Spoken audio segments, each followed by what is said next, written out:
Hello दोस्तों, आज हम लोग पढ़ेंगे बिहार स्पेशल में हम लोग पढ़ेंगे मौर्य वंश। मौर्य वंश के संस्थापक चंद्रगुप्त मौर्य थे।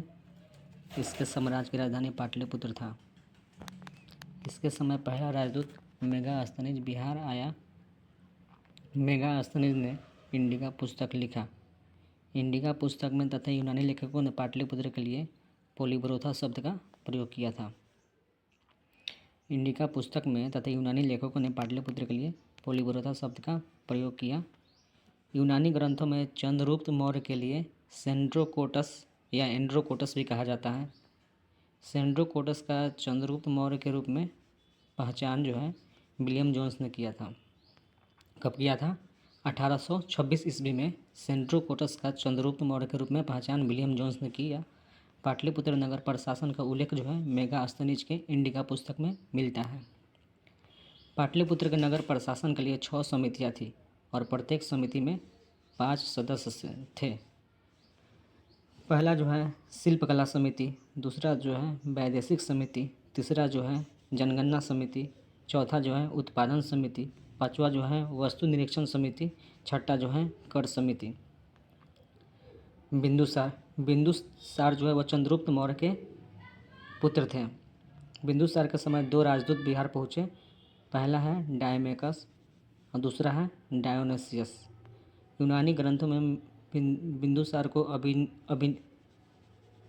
अमित्रोचेडस और संस्कृत ग्रंथों में अमित्रघात शत्रुओं का नाश करने वाला कहा गया है।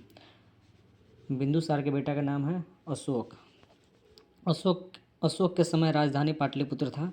अशोक के 14 बृहद शिलालेख विभिन्न 8 स्थानों से प्राप्त हुए हैं, जिसमें कोई भी स्थल बिहार में नहीं है। अशोक के स्तंभ लेख 6 स्थान से प्राप्त हुए हैं, जिसमें 3 बिहार में है। पहला है लौरिया अरेराज, जो पूर्वी चंपारण में पड़ता है। दूसरा लौरिया नंदनगढ़, ये भी पश्चिमी चंपारण में पड़ता है। तीसरा रामपुरवा, ये भी पश्चिमी चंपारण में ही पड़ता है।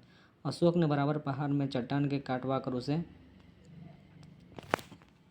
उसे मानव आश्रय के रूप में विकसित किया और उसे आजीवक संप्रदाय को दान दिया। अशोक के भाब्रू शिलालेख राजस्थान में स्वयं को मगधाधिराज कहा। किस शिलालेख में अशोक ने अपने आप को मगधाधिराज कहा? भाब्रू शिलालेख में।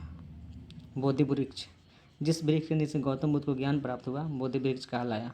वर्तमान में चौथी पीढ़ी का बोधि वृक्ष है।